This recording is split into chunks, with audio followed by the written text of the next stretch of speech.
তারা বলে আমরা নাকি নতুন প্লেয়ার। আমরা যেই সময় গেম ডাউনলোড দিছি তখন ফ্রি ফায়ারে বৃষ্টি পড়তো, তখন একটা কাস্টমের জন্য সারাটা সপ্তাহ কষ্ট করতে হইতো। সেই কি তোমাদের মনে আছে পিকের ছাদের কথা, বা ফ্যাক্টরির সেই ফিস্ট ফাইটের কথা? এখন হয়তো বা এরা নতুন শুনতেছো তোমরা।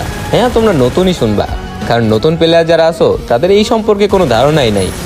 একটা সময় ছিল আমরা বিমা শক্তির ওই টাওয়ারের উপর র্যাঙ্ক পুশ করতাম, আর এখন দেখো র্যাঙ্ক পুশ নিয়ে কারোর মাথা ব্যথা নেই। সবাই প্রো প্লেয়ার, সবাইরে কাস্টমে চ্যালেঞ্জ দিয়ে দিতে পারে।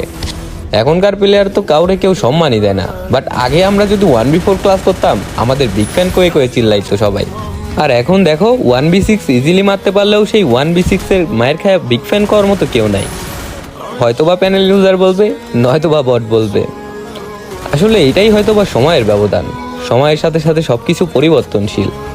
হয়তোবা কোনো একদিন প্লে স্টোরের বুকে এই গেমটা থাকবে না, তবুও বলবো সারা জীবন এই গেমের প্রতি এক ফোঁটাও ভালোবাসা কমবে না।